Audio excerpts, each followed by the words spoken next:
This picture, this picture is while the while this is the base of the tongue, this is epiglottis, this is the false chord, true chord, and this is the pyriform fossa. So this picture, when we speak, the vocal cord will be apposition in abduction state, and when we do the respiration. This is the wide open, and we respirate from this opening up to the ear goes to the lungs. Right? Revision of the anatomy, and then the laryngeal musculature, all the intrinsic muscle of the larynx, however, except cricothyroid, are innervated by the recurrent laryngeal nerve, and this cricothyroid is supplied by the external laryngeal nerve. And abductor of the larynx is the posterior cricoarytenoid, only abductor. कहिलेकाहीँ अब एमसीक्यूमा सोध्छ safety muscle of the larynx or abductor of the larynx. It is the only posterior cricoarytenoid is the only muscle of the abductor of the larynx, and it functions to open this is the posterior cricoarytenoid, and this, when it contracts, it rotates the arytenoid and opens the vocal cord. This is the vocal cord. When it contracts, there is rotation of the arytenoid. This is the arytenoid, and then the vocal cord will be wide open, and it also tenses the cord while during the phonation. It is the tensor of the vocal cord.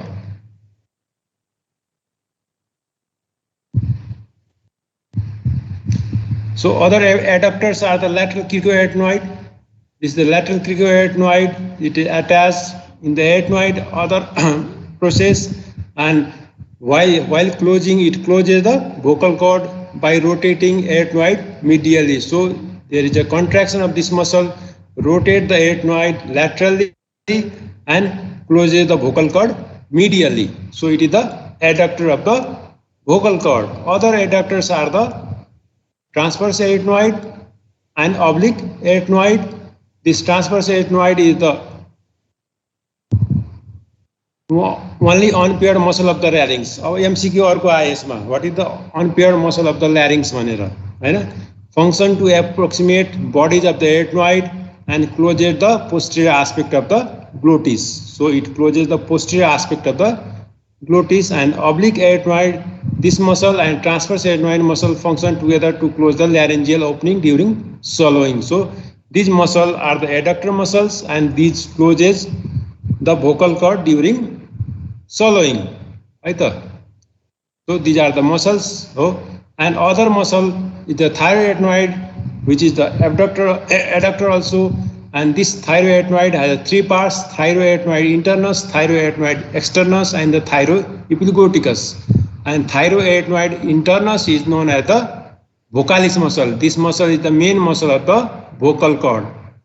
It adducts, and it is a major tensor of the free edge of the vocal fold. So this vocalis muscle mainly forms the vocal cord, and this is the tensor of the vocal cord. And thyroarytenoid externus and thyroepiglottis are this thyroepiglottis shortens the vocal ligaments. So these are what are the adductors of the muscle? This is the transverse arytenoid, oblique arytenoid, and the thyroarytenoid. Now come to the nerves in the larynx. Superior laryngeal nerve, it is the branch of the vagus nerve. It branches into internal and external branch. The internal branch pierces the thyroid membrane, and it goes into the larynx, right? And supplies the sensation of the larynx above the glottis. So it goes to it pierces the it pierces the thyroid membrane, and it supplies the larynx above the vocal cord. And the external branch innervate the cricothyroid muscle. So external branch innervate the cricothyroid muscle.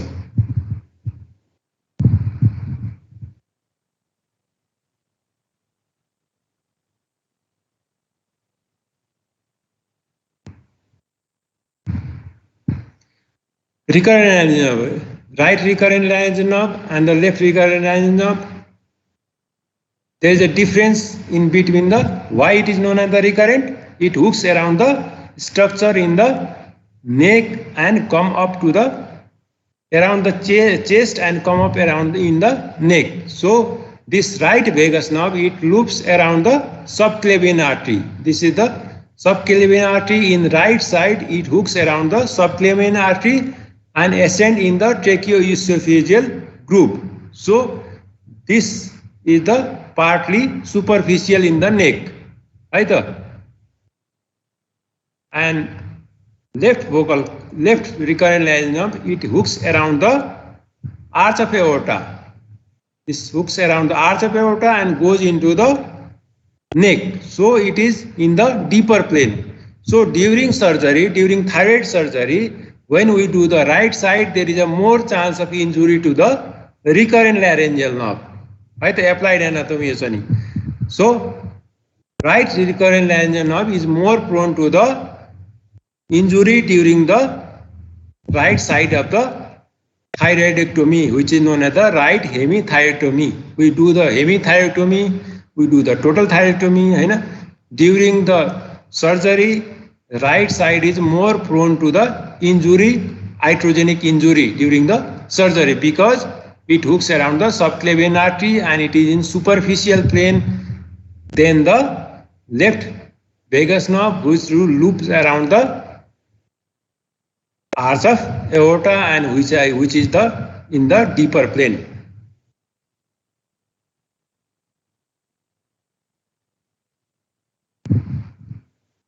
Now come to the real topic, laryngeal paralysis. This is the background of the anatomy. Now the laryngeal paralysis, it may be unilateral or bilateral. It may involve one side, right side, left side, or it can involve the both sides, and it may involve all the two nerves, recurrent laryngeal nerve, one superficial laryngeal nerve. Individually, it can involve the recurrent or supralaryngeal, or it may be combined. So in topographical manner, the cause of the laryngeal paralysis are the supranuclear, which is in rare cases. Right? The nucleus manda mati. Abayo supranuclear, there is rare case, and nucleus, which is located in the nucleus ambiguous at the medulla. When this involved, the causes are vascular, vascular accident, vascular accident, neoplastic, motor neuron disease, polio, or syringobulbia. And other, in this case, when nuclear is involved, then there will be involvement of other cranial nerve also. High vagus, in high vagal there is a combined paralysis. Both the nerve, recurrent and recurrent and the supralaryngeal nerve involved with the other nerve also. It is seen at the skull, jugular foramen, low vagus. Usually it is a recurrent laryngeal nerve palsy. Systemic cause like diabetic mellitus, syphilis, and diphtheria. And there is a idiopathic cause also. So cause of combined paralysis, high vagal, it may be intracranial, posterior fossa tumor, posterior cranial fossa tumor, benign meningitis, skull, fracture of the skull, nasopharyngeal carcinoma malignancy, glomus tumor, neck, penetrating neck injury, parapharyngeal tumor, when both the vocal cords will be, both the nerves will be involved, superior and the recurrent laryngeal nerve. Right? And in neck, metastatic node and the other lymph nodes, lymphoma.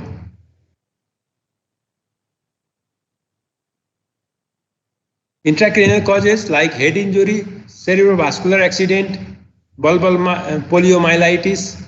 In these cases, other neurological signs and symptoms due to combined paralysis of soft palate, pharynx, and larynx will be there. So, not only the larynx, not only the vocal cord, but the soft palate, pharynx are also involved.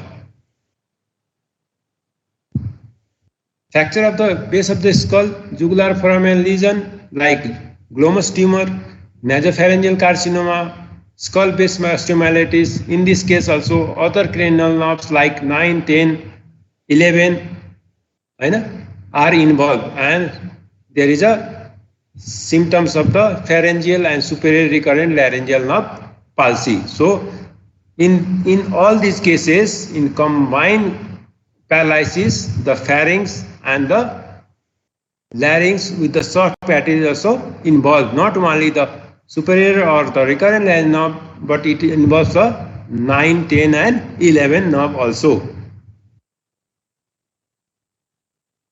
In neck, during thyroidectomy, thyroid tumor, post-cricoid carcinoma and malignant cervical lymph node, both the superior and recurrent laryngeal nerve will be involved. But during thyroidectomy, when we do the injury, when we injure both the superior and recurrent laryngeal nerve, there will be both will be involved. In chest, bronchogenic carcinoma, these also causes the laryngeal recurrent and the recurrent paralysis, recurrent laryngeal nerve paralysis like bronchogenic carcinoma, cardiothoracic tumor, aortic aneurysm, mediastinal lymph node and tracheoesophageal surgery, because this left side of the recurrent nerve is going into the chest and it will hook around the aorta and comes to the neck. So if the left recurrent nerve is palsy, if the left vocal cord is paralysis, that shows that it is the left recurrent nerve paralysis. And if there is a left recurrent nerve paralysis, we have to search the etiological factor in the chest also. हामी ENT भनेर नेकमा मात्रै हेर्ने हैन कि, we have to search the cause of the left recurrent nerve palsy in the chest also. Like many of the cases, bronchogenic carcinoma, kehi थाहा नै हुँदैन हैन, they will come to you with the hoarseness of the voice. They will come to the ENT surgeon with the hoarseness of voice, and when we examine, there is a left vocal cord palsy, and when we diagnose, when we investigate, that comes up with the bronchogenic carcinoma or the carcinoma of the lungs in the left side. So presentation may be the left recurrent nerve palsy, but the cause may be in the chest and it may be carcinoma of the chest. Right? Left side छ भने you have to solve the cause in the chest also. Okay, this is a summary of the what I told you. This is the, if it is a right side palsy, recurrent nerve palsy, most common the maybe lesion in the neck like trauma, thyroid disease or thyroid surgery, carcinoma, cervical esophagus, cervical lymphadenopathy. So right side छ भने more commonly it is involved the recurrent nerve is injured in the neck. त्यस्तै left side मा छ भने most common cause may be in the mediastinum, bronchogenic carcinoma, most common, carcinoma thoracic esophagus, aortic aneurysm. So these causes the palsy of the left recurrent nerve. Right? And if both are there, then the thyroid carcinoma or the surgery, carcinoma cervical esophagus, cervical lymphadenopathy. Okay, now come to the individual nerve palsy. What are the symptoms? How the vocal cord lies? So it is the recurrent laryngeal nerve unilateral. First ma one side ma matra cha bhane it is non-function of the intensing muscle of the larynx. So all the muscle of the larynx is supplied by the recurrent laryngeal nerve and except the cricothyroid. So all these muscles will be paralyzed. So all these muscles paralyzed and the vocal cord assume the position in the median or paramedian position. So this is the normal anatomy. this is the during phonation, this is during respiration, and when the palsy there is this is the right side recurrent nerve palsy. So the vocal cord will be less tense and it is in the median or paranimedian position. So it doesn't move laterally on deep inspiration. So forceful inspiration gardakari pani this will not move laterally. All the abductor valve will be gone. Abductor, right? So the voice is breathy but compensate occur though rarely back to the normal. So the voice will be breathy voice or weak voice and it will compensate in the long run. Right? After 2 or 3 months the voice nearly normal, nearly normal. In this case the airway is adequate and may become compromised only with the exertion. It may be normal respiration गर्न केही गाह्रो हुँदैन. Upper respiratory tract infection भयो अथवा exertion भयो भने there may be some kind of respiratory distress occurred during the exertion or the exercise. So this is the unilateral. So bilateral usually result damage to the both recurrent laryngealum. It may be during the total thyroidectomy. Total thyroid गर्दाखेरि दुईटै injury हुन सक्छ lesionले अथवा सर्जरीले, and the vocal cord will be in paramedian position or the median position. The vocal cord will not move during the respiration. You are during the respiration, but this is during respiration, but this is the in between the phonation and respiration. The voice is in this case good.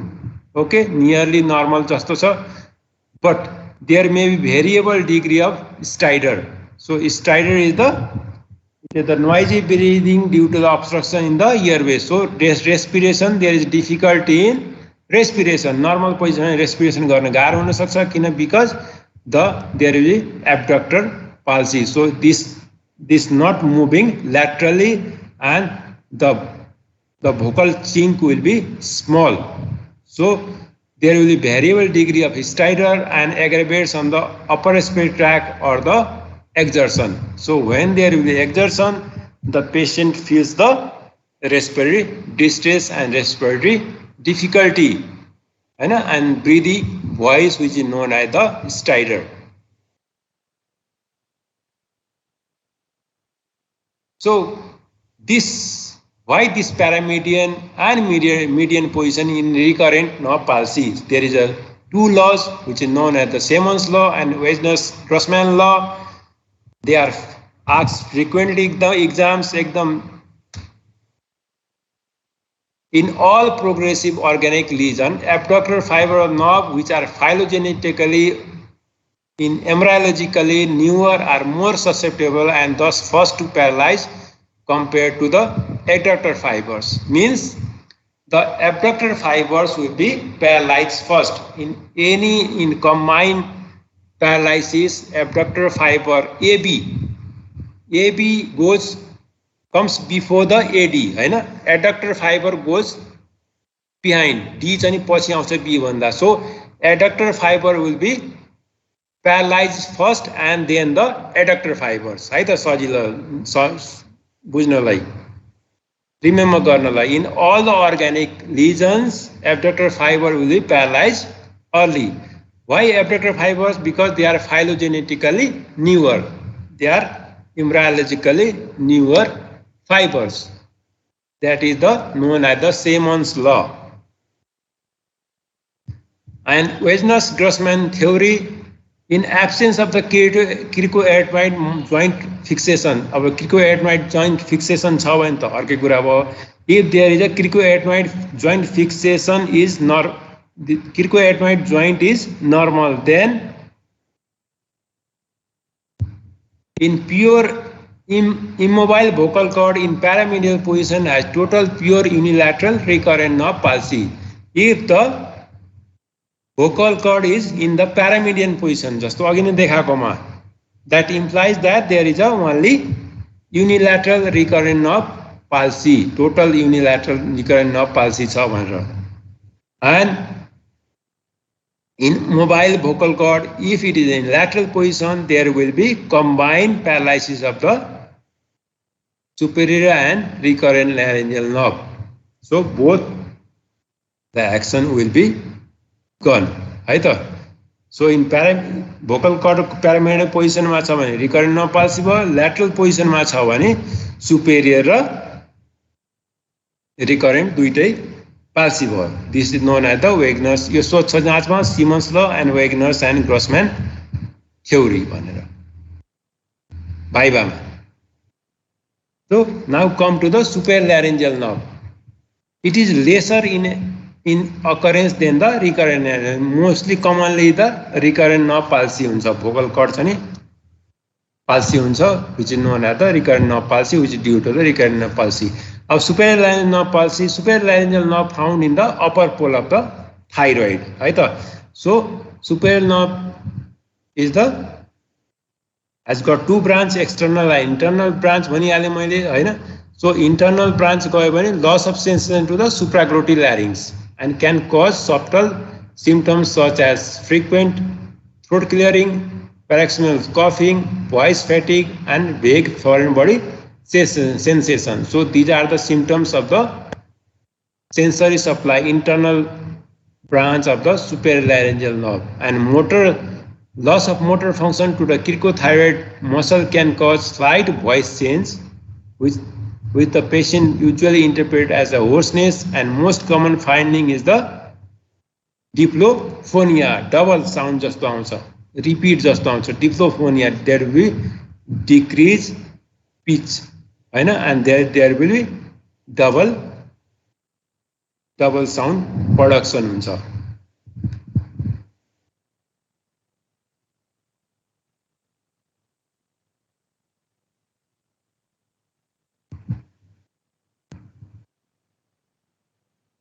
So in unilateral laryngeal nerve injury, normal vocal fold position during the white respiration, there will be normal vocal cord position, noticeable deviation of posterior commissure. This is the anterior commissure, this is the posterior commissure, this is the arytenoid. So noticeable deviation of posterior commissure to paralyzed side during the phonatory effort. While speaking, there will be this bowing of the vocal cord, and there is posterior commissure will be slightly downward. हैन, बिस्तारै inner surface trachea तिर बिस्तारै धसिएको जस्तो हुन्छ. It is deepen in the trachea. In the rest position, the vocal cord on the paralyzed side is slightly shortened. It is shortened and bowed and may be depressed below the level of the normal side. So it is a bowed and slightly shortened, and it is depressed below the level of the normal side, and flapping of the paralyzed cord tension is lost. This is muscle, this vocal cord is normal, it is tense. This vocal cord is flappy and below and shortened, and it is like curve towards the paralyzed side. So tensor is lost, tension is lost, tensor of the vocal cord is lost. Bilateral, it is an uncommon condition.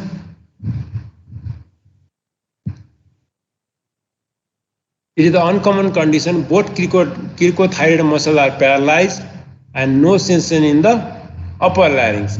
Our supralaryngeal nerve को palsy को most defect के भयो, there is no sensation in the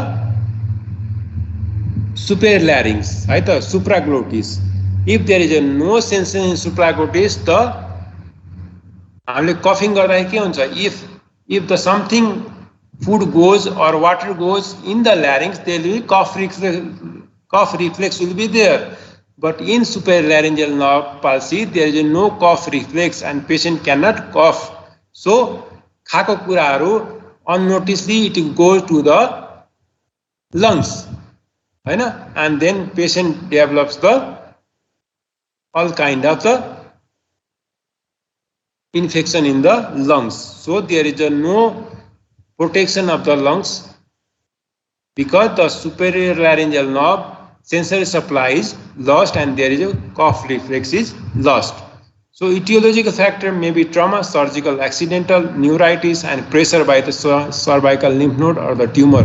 But this condition is very uncommon condition, very rare condition. So clinical feature will be bilateral anesthesia causes the inhalation of the food and pharyngeal secretion, cough and choking fits. So there will be the cough will violent cough will be there. Mathi chani aba supraglottis there is no sensation. So patient will swallow the food and it will go to the larynx. But in the when it goes to the trachea, there will be cough and choking of the fits because supralaryngeal nerve supply only above the vocal cord. Vocal cord में जाने बित्तिकै below the vocal cord, subglottis में जाने बित्तिकै there will the full when it goes to the touches the vocal cord and below the vocal cord there will be cough and the choking fits.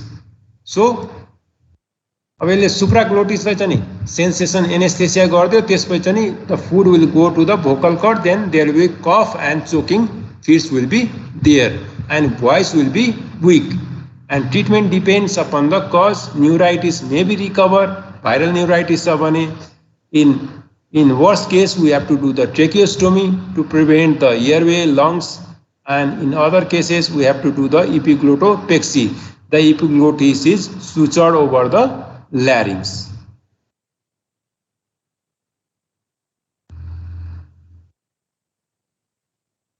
Now come to the combined paralysis. Unilateral, all the muscle paralyzed except the arytenoid.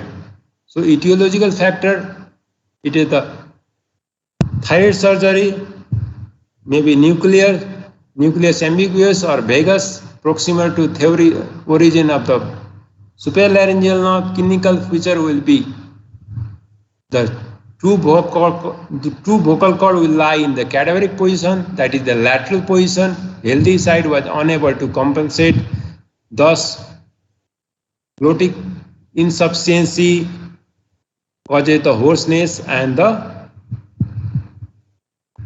causes the hoarseness. It is a rare condition. Both cords are in cadaveric position and total anesthesia of the larynx, and clinical feature will be aphonia. There will be no voice production. There will be aspiration, inability to cough, and patient develops the bronchopneumonia. It is the rare occurrence. So how we have to evaluate? We have to do the complete head and neck examination. We have to do the nasopharyngo-laryngoscopy. Nowadays, in every place there will be NPL. We say NPL nasopharyngo-laryngoscopy. We insert the flexible fiber optic scope and we see the vocal cord on the monitor. Right? And we have to assess the adequacy of the airway and gross aspiration. So vocal cord ko anatomy हेर्ने, position कस्तो छ के हेर्ने, and assess the position of the cord. It may be median, paramedian, lateral, and posterior glottic gap on the phonation. So we have to see the posterior glottic gap. This is the anterior commissure and arytenoid the posterior commissure, and we have to see the posterior glottic gap. It shows the supralaryngeal nerve palsy.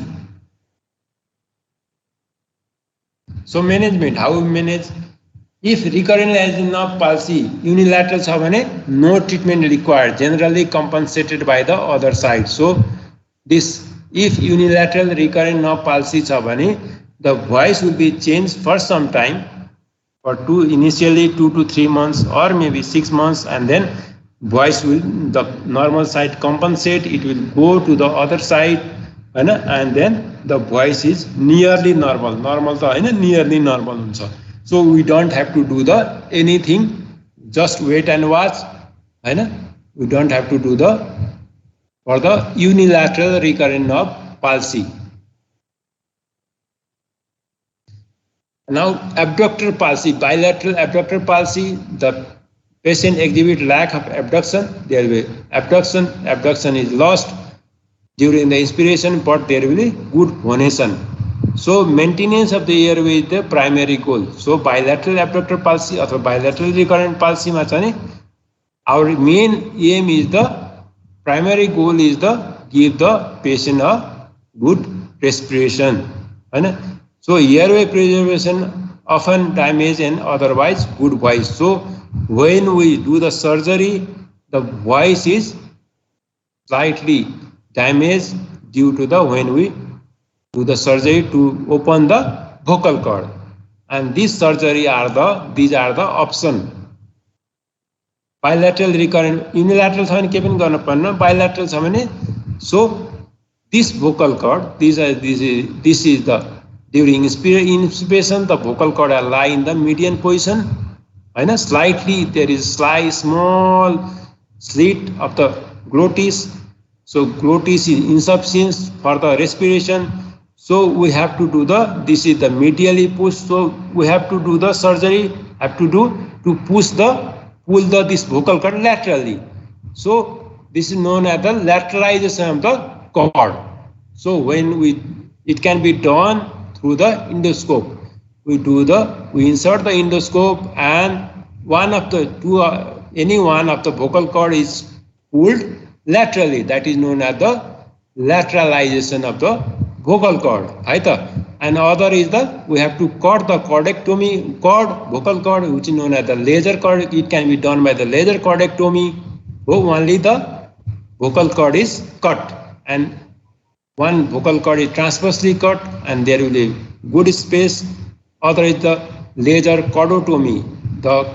In cordectomy, we remove the part of the vocal cord. In cordotomy, we slit the vocal cord. In cordectomy, we remove the part, this arytenoid with the vocal cord we have to remove. In cordotomy, laser cordotomy, the vocal cord is transversely transected. So there will be space for the respiration, but the voice is slightly damaged. Now the other is the Woodman operation. The arytenoid is removed. One of the arytenoid is removed, which is known as the Woodman's operation, and there will be neuromuscular implant sternohyoid muscle with the nerve, and posterior cranial muscle is transplanted in that area. And the one of the is tracheostomy. Nowadays tracheostomy not done usually. It is nowadays not treatment, is the last option. It is the emergency procedure. अब bilateral vocal cord palsy को patient आयो हैन, abductor palsy को, which in the respiratory stridor, and immediately we do the tracheostomy. So tracheostomy is the emergency procedure. It is the gold standard, and we can use the speaking valve aid in the phonation. But nowadays these surgery are the famous. So tracheostomy is done only during the surgery, and when we carry out this operation, the respiration will be good, and then we take out the tracheostomy. So management, other combined nerve paralysis like unilateral, we have to do the speech therapy. अब के हुन्छ कम्बाइनमा चाहिँ नि the vocal cord will be in the lateral position, Hahn, lateral position भयो. So there will be the voice is also lost, and the respiration aspiration of there is chance of the aspiration, the glottic will be open, there the glottic change will be larger. So we have to do the vocal cord will be in the lateral position अथवा cataract position. So we have to do the medialization of the cord. It is the Isiki type 1 thyroplasty. Medialization of the vocal cord is known as the Isiki type 1 thyroplasty. And it is the medialization type 1. कहिलेकाहीँ MCQ आउँछ type 1 thyroplasty is the medialization. So we can medialization, we can do the by different method. One is the vocal cord injection. We inject some substance like अहिले पछि आउँछ अर्को स्लाइडमा. It adds the fullness to the vocal cord to help it better opposition the other side. So in this case, main aim is to the vocal cords should come to the closer to the each other. So we inject the some substance in the vocal cord vocalis muscle to push the vocal ligament medially है त and injection technique is similar to the material used. The material are various material which are used म अहिले पछि भन्छु. Injection into the thyroid and vocalis muscle. So this muscle, the substance is injected into these muscles, and injection can be done endoscopically or percutaneous. We can do the percutaneously also, but there is a poor correction of the posterior glottic gap. So posterior glottic gap is the poorly corrected. So we can inject, this is the vocal cord, and we are injecting through the thyroid cartilage in the paraglottic space so that this vocal cord is pushed medially. So these are the materials. कहिलेकाहीँ छ किताबमा तिमीहरुकोमा छ यो हैन.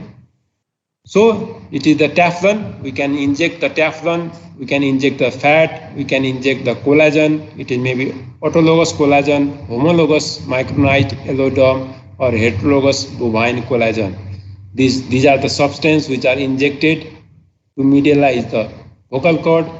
Hyaluronic acid, calcium hydroxyapatite gel, and polydimethyl siloxanase. These are the substances which can be put in the vocal cord to do the medialization, which is done in the bilateral but abductor palsy.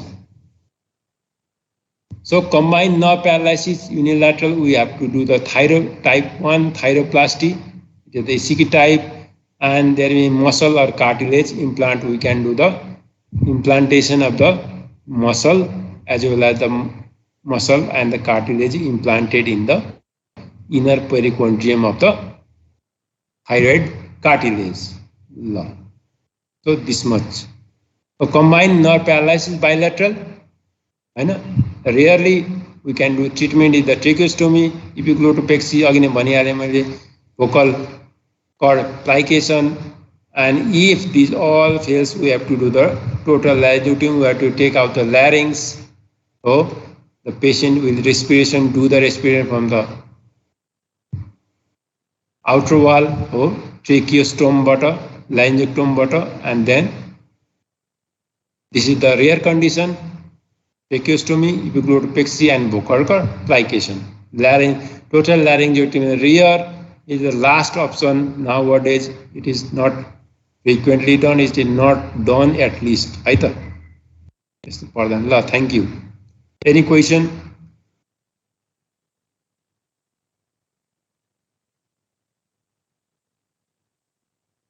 Any question?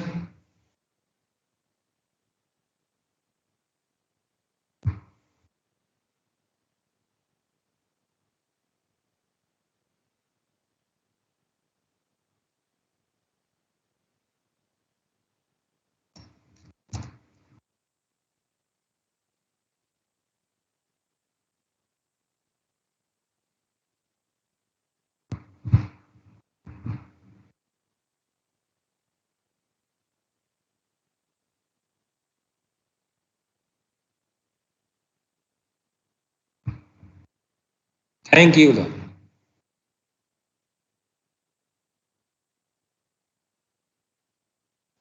Thank you, sir.